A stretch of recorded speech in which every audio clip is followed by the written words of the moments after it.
Hey guys, what's up? GreenMachineSam back with another video, and today we have another Tennessee Titans franchise video. Now, of course, today is after the offseason, after we have won our Super Bowl, so we are going into season number 4. Now, of course, we're going to be opening up this season with the Texans at home, so we're immediately getting into the divisional games almost immediately.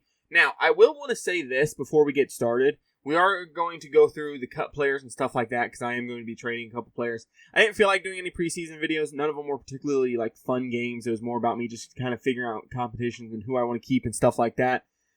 But the Panther game was actually very fun. I almost wish I would have saved it because we were going against a team that is kind of cool in the Panthers. So we're going to head to their roster real quick. I'm just going to show you guys why. If you guys remember, or if you guys did watch the off-season video, they did sign one of our players in Roger McCreary, a new superstar.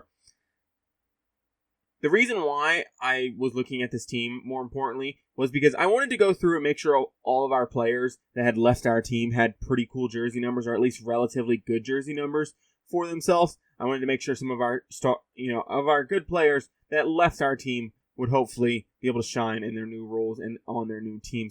So Roger McCreary, J.C. Horn, and Kyler Gordon. It was really fun to compete against them, especially for that first half of the game. And then, of course, they have Jordan Whitehead. And then they have Jartavius Martin, a very fast, good physical, strong safety.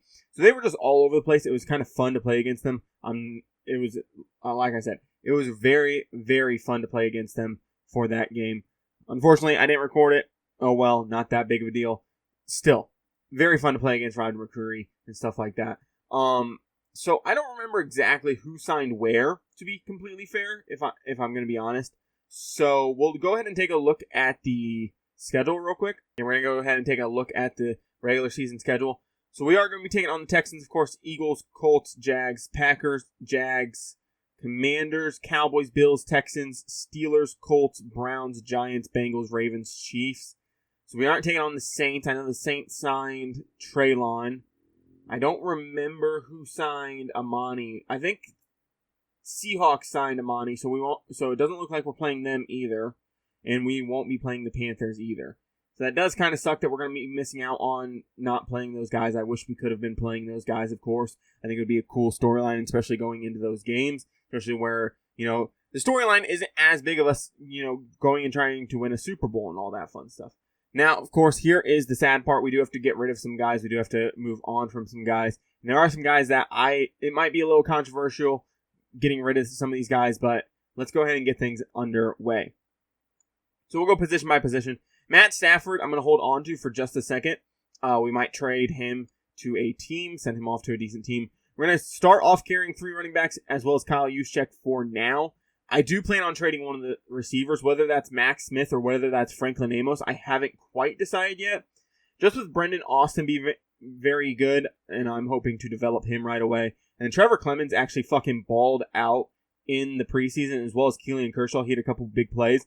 I want to keep Alex Reeves, though. He looks like a fun, exciting guy. I think it just makes more sense to move off of one of these guys, Amos or Smith, who have a lot of potential, are good overalls. I think we could trade to maybe a wide receiver, needy team, and hopefully they'll be able to go start. Who knows? We could even trade both of them and keep Clemens on the active roster, something of that nature. We would get him for very cheap for 2 years, so that could be an interesting storyline as well. They were all teammates at Bama. Trevor Clemens just coming out a year later, of course. Tight ends, I think I'm going to keep 4 out of the 5. Denzel Branson was a former receiver that was undrafted. The reason why I signed him and moved him to tight end is just because of his run block. He doesn't have great finesse or power or anything like that, and his blocking as a whole for the tight end position just isn't very high at a 33. But I think he could be fun, young depth if we can keep him on the practice squad, of course. He does have, like I said, decent run blocking at 58. It would still be the lowest on the entire team in terms of tight ends, but it still would be relatively high. And, of course, his finesse and other stuff won't be as high. I do plan on keeping 10 offensive linemen this year, not the 11 that we kept last year. So A.J. Jackson is safe, Peter Skoronski safe, Chris Malone safe, Dorian Dixon safe. And I did move everybody to right tackle. I know this is a little cheesy, but I had to get rid of a couple of the mentor guys so I could make room for some of these practice squad guys that I am going to try to keep. So everybody and their mother got moved to right tackle, besides guys that I think are already developed enough. Dorian Dixon as superstar, I think he'll develop just fine. Chris Malone, I think he'll develop just fine. Peter Skronsky's developed just fine. And A.J. Jackson's already 28 by the end of this season. I think he'll probably be regressing at this point. So, of course, Tyus Horton will be moving back over to left tackle. Max Thurman will move back to right guard. Ethan Bayless and Taylor Lewan will stay at right tackle, backing up Lindsey Goodwell. And then, of course, Luke Harden will go back to center. And then, of course, we might keep one of the other guys. But a lot of these guys will probably get sent down to the practice squad and will be moved back to their correct positions and positions that I think I would probably play them in if I do have to bring them up.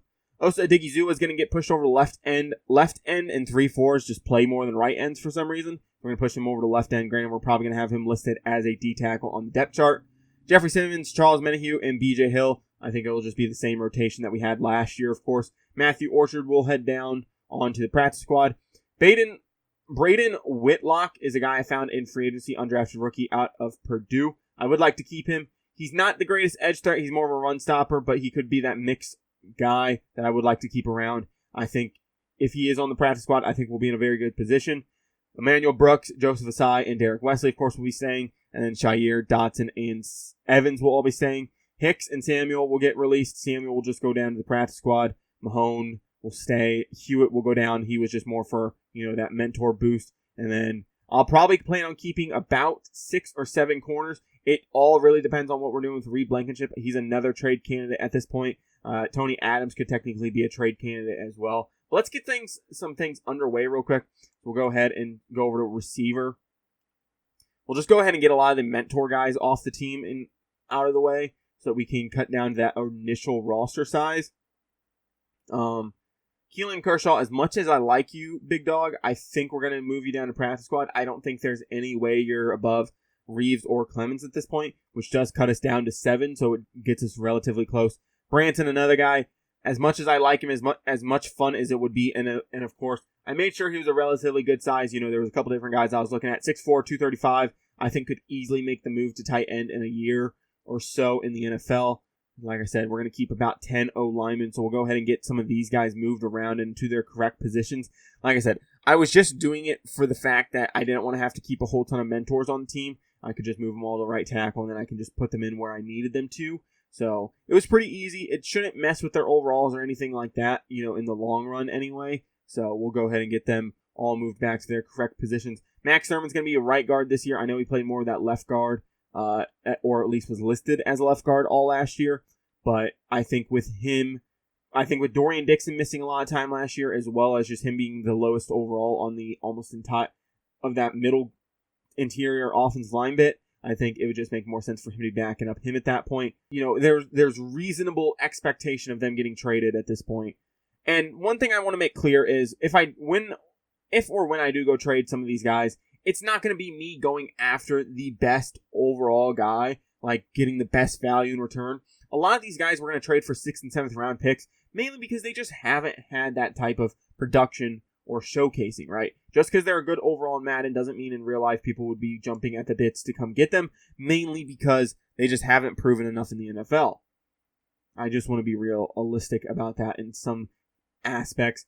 Aaron Daniels, another guy, rookie out of Michigan, going to get sent down to the practice squad. If some of these guys get picked up, it's not that big of a deal. Some of these guys are good, but, there's probably veterans that are in free agency that are better, so if we need to pick somebody up, we definitely can. Like I said, we're going to be keeping 10. We're a little short on the interior O-line pieces, but I have kind of made up my mind on what we would do if we did need to go to a situation where, we were missing 2 or 3 O-linemen on the middle. Well, it would be more like 3 because all 3 would have to be down because Thurman and, of course, Harden would both be coming in. So if, let's say, Dixon, Malone, and Skronsky all go down. 2 of them have long-term injuries. Skronsky has a short-term injury for a game, and we're relying on, Harden and Thurman. I would probably lean more towards moving Horton back inside and then putting Bayless up at left tackle. He's going to be the swing tackle for the year. I just think he's going to be the best overall fit for that. Like I said, Jordan Hicks going to get gone. We appreciate you being here so you can give us that mentor boost. But as of right now, we just don't need it. I don't want to waste a roster spot on somebody I don't have to.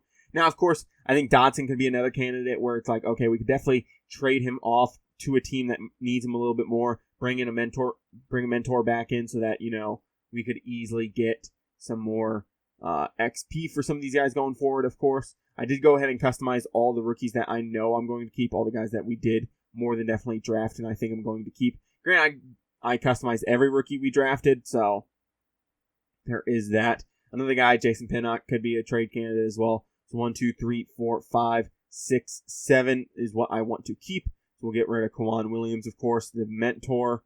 Nope, not edit player. I don't want to edit him. He is fine the way he is. Kwan Williams, thank you for your service. Thank you for showing up. I appreciate what you have done here, but your time for the Tennessee Titans has officially is over now. Randy Pittman, a guy that I picked up in free agency, undrafted guy. I forgot to do this, and I'm kind of upset because there is somebody that I do want to show you guys before we get going. 1, 2, 3, 4, 5, 6, 7. So yeah, if we get rid of Reed, that should get us to the correct spot for corners at least. Lonnie McLeod, we're going to go ahead and release you as well. Michael Woodson, for now, we're going to drop you no matter what. It won't change your contract. As you are a rookie, we wouldn't have that 2-year deal with you yet, so it's not that big of a deal if we drop you right now. We'll bring you up later. We do decide to get rid of course, fucking Reed Blankenship. Not Reed Blankenship. Yeah, it's Reed Blankenship, right? So yeah, we're in a pretty good position. I think we got most of the normal guys out of the way. So that does leave us with still quite a few, 5 players to get rid of. So that does leave the 2 quarterbacks, 2 receivers, and probably that safety at this point, right? So, yeah, if we get rid of Lance and Stafford, of course, we're going to get rid of those two receivers. And then, of course, if we get rid of the safety, that would take us down to 5 players down, and then we would be in a spot to continue. The reason why Trey Lance is up is because I prefer Malik Willis at this point. Malik Willis, drafted by the Tennessee Titans in real life, has developed, has played very nicely, led us to, a 4-0, a 5-0 record while he was starting last year. 6-0, I think, even, because of the final game of the year. Trey Lance, as good as he played in those 3-game stretches against, the Packers, the Ravens, and somebody else, he played absolutely phenomenal. He played fucking amazingly. I think he still has potential to go out and start on the team and potentially compete for a very good backup role even. I think he just makes the most sense. I like Avery Harris. He definitely showed a lot of potential in the preseason. He was throwing some good passes. Of course, with his lower overall, it did show in times.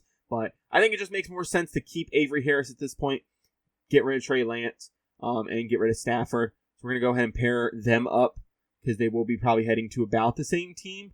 The Washington Commanders. They do have a Dev Trait quarterback, a rookie quarterback at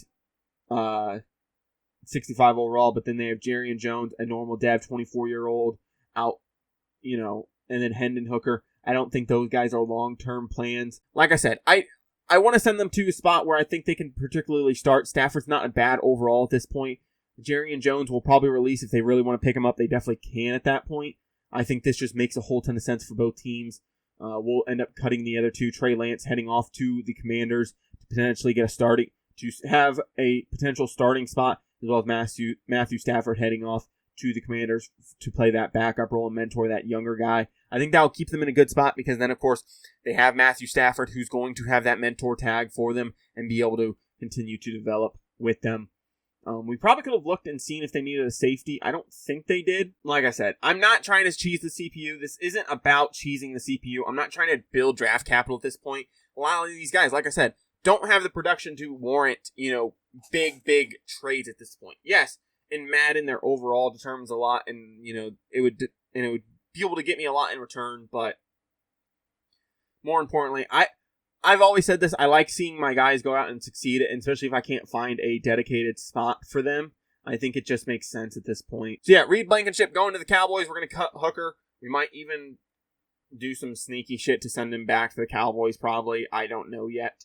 But a 7th and then some cap hit players just to get them going. We'll move their safeties around, stuff like that. We'll move a couple teams' players around. But for now, that should just about do it. We'll go ahead and go back to the main menu so I can show you guys if we do decide to keep any of these players, if they're, practice squad eligible. So I think Dominique Simpson will unfortunately be the practice squad player. And like I was saying, so if you ever want to look for players, by the way, that have dev traits, normally they will have a tag. He doesn't, apparently. Okay. Baden Whitlock's unfortunately a different version of that. But, like, okay, so one that I always look for is franchise QB. If they have franchise QB, they have a dev trait right away. And especially if they're a undrafted guy, like Jordan Walters was, he could be superstar. So that's fun. Missing out on a superstar quarterback because we just did not look into it at all. He's not particularly great, don't get me wrong. It would definitely take a long time to develop him. And, that's if you can even keep the dev trait after 1 year. But still, it definitely does suck missing out on that. Okay, now that I got a lot of the teams fixed and stuff like that, I do want to address one thing real quick. So after we had traded Franklin Amos to the Tampa Bay Buccaneers, I started looking through their team. Mike Evans was actually hurt for 1 week, so they had another 80-plus overall. So what I decided to do was take the trade back and then ship him off to the Browns. So him and Max Smith are actually going to be paired up on the Browns and competing for that number 2 spot. Now, of course, if Max Smith gets pushed to that 3 spot, he still has the opportunity one of those guys still has the opportunity to play in the slot. Both of them are pretty high overalls at the slot position, so they will have the chance to compete for that slot position, which, if you do not know, in Sim, gets you a lot more targets, gets you a lot more receptions, gets you a lot more yards, and a lot more touchdowns. Just like power backs, you get a lot more yardage, you get a decent amount of carries. Well, not a lot more yardage. You get a lot more touchdowns and a lot more carries and stuff like that. So that is one thing I do want to address. And then I moved players around based off of scheme fits, as well as just trying to get, some of the best offensive linemen out there, get edge rushers into the correct spots, all that fun stuff. Now, of course, everything isn't going to be perfect. I'm just going to let you guys know that right now. Not everything is going to be perfect about each team. I tried my best to get every team situated as best as I humanly possibly could, as well as get developmental guys in the correct positions and everything like that. But like I said, not everything is going to be 100% correct, but let's get things underway. So, set season goal, of course, it's going to be make it back to the Super Bowl. Of course, there's no other way to put it. It is getting to the Super Bowl. It is winning the Super Bowl. It just makes the most sense. We want to go back to back. It's going to be a tough road. It definitely is going to be a tough road, but still going to keep auto-generated rookies. We can go look at the rookies here in a second as well. So, the top couple guys, of course, this year are offensive tackles. There's a couple QBs in there, an edge, a receiver, and a corner. So looks pretty good. I'm going to go ahead and go into the prospects real quick. I just want to take a total look at it. So yeah, tackle, quarterback tackle, edge, QB, edge, wide receiver, tackle, corner, edge, corner, wide receiver, tight end in the top 15, a safety there as well. It's a couple tight ends, to be fair. So, but then again, I don't handle a lot of my scouting stuff until later in the season, as we do not need it as much right now. There's not a whole ton to do. I will get scouts set up and everything like that later. I don't feel like doing that really on camera. I normally do that off because I have to go through each position group. And I like counting and seeing how many people are at what position, what's the best value, who has a bunch of top-end talent, who has a bunch of bottom-end talent, stuff like that. Opening day keys, I do want to see the defense come out. That is one thing I do want to see, is I want to see them come out and just absolutely disrupt the pass of course, C.J. Stroud. But then again, winning is the main thing. Now, I do want to say this. Our motto this year is just going to be dominance. It's going to be shoving, keeping your foot on people's throats. Last year, we played so ferociously. We went out and won games like we were supposed to. We played absolutely incredible from start to finish. I want to see that again. I want to see this team come up and make major plays. Now, of course, I haven't set the depth chart or anything quite yet, so bear with me if there's some people out of position and stuff like that. So we will go ahead and probably auto-generate this lineup. Yeah, we're going to go generate best lineup. I hope, yeah, okay, so it did put Horton back in the right spot. The team looks very good. It really does. Our offensive line is still solid. Yes, we're missing, of course, our left tackle from last year. But still, Titus Horton should be able to step up, play well. Lindsey Goodwill, I'm still hoping can develop a little bit more. Josh Wiley will be the starter at tight end again. I just like him a little bit more. And we'll probably end up moving Aquanko to fullback. And Juszczyk might just be a backup as well. And hell, Juszczyk will probably be the guy if we do have to drop anybody. He will probably be the guy. I do want to keep Chris Wilkins. He's a good receiving back. I think the receiving core looks pretty awesome. We should have a ton of talent there. We don't have a whole ton of height and stuff, but still, that's not the biggest issue with us. I'm not worried about height. Receivers with height just don't play all that great. Brandon Davidson will be stepping up this year. He will have to start, and he will have to be a leader of this offense. We're going to start Keenan Evans at that middle linebacker one. I'm going to let him try to run with that. Quentin Ayers still here as well. I think the team looks phenomenally good. I think we should be in a very good situation going forward. Emmanuel Brooks did lose his star, so I wonder if that will change whether or not if I play him a lot. I'm going to have Mahomes play a lot. Mahomes also going to be that fourth middle backer. He might even move up to 3 over a guy like Dotson, just so that we can get him play time. He actually doesn't look too bad as a middle backer. Because if you see all his archetypes, he's 68 and above for he's a 68 pass coverage. He's 69 in rush stats, and he's a 75 in, of course, the run stopping. He's only 6 foot, but at 250, he has good speed as well. I think he could play all over the field for a 77 block shed. I think he should be in a very good situation. As long as we don't have to rely on him in pass coverage, I think we should be in a good spot. We have a ton of talent here. We do have to worry about some weak spots here and there, but it's not to be, forgotten. We were expecting it, right? Of course. And like I said, I want to see some of our guys go out and succeed. I want to see guys like Amos and Smith go out and succeed. I want to see Blankenship. I want to go see Trey Lance succeed. And we're actually playing a lot more of them than I thought we were going to be playing a lot of them. So I'm going to go into schedule real quick, and I'll show you guys what I mean. I know we've already went over the schedule, but we're going up against the Texans. Should be fun. Eagles don't look as good as they once were, but still pretty good. Colts should be fun as well. Jags should be fun. I did move one of the Jags quarterbacks to the Saints just because, and I gave the Jags like a second round pick of the Saints back, so they should have good value in return. It just made most sense. The Saints had a 73 and a 74. I got them a guy that should be able to go in and start. Green Bay looks fun. Their offensive line has been revamped due to me. They should be a very fun opponent as well. Commanders, it will be fun to take on Trey Lance. Hopefully he's not injured by that time. Cowboys should also be fun going up against Reed Blankenship. Bills, Texans, Steelers, Colts, Browns. Browns will get to see both our former wide receivers. And then, of course, the Chiefs at the end of the season. We will have a tough... Wow, I just now recognized that. We're going to have a tough stretch of games heading into the end of the season. We're going to have Bengals, Ravens, and Chiefs all away. That's going to be a very tough stretch of games. So we will need to make sure that we get really close to locking up our playoff spot by week 15. Should be a very, very, very fun season. But let's get things underway. Actually, I don't know if this is going to be a part of week 1, just because of length and stuff like that. I use the PS5 Share Factory thing, and you can only upload 60-minute clips. You can only render 60-minute clips. So for some reason, this is the end of the video. If we are going into week 1 and you do see gameplay, you won't be hearing this anyway. But if you don't see gameplay, we're ending this episode. It's going to be a little midway point. But yeah, the team looks phenomenal. I'll get a lot of extra stuff set up, like weekly strategy, assigning scouts. We do have some upgrade players to take care of as well. We have some managed staff stuff. And then I'll have to go through and get formation subs and stuff like that done so that we're in a good spot going forward. I think it should be a very, and I mean a very, I love how the fucking snapshots are broken. Love that. Thank you, Madden. So like I said, if you guys are listening to this, then unfortunately this episode is over. I hope you guys do enjoy this video. But with that being said, I'm out. Peace.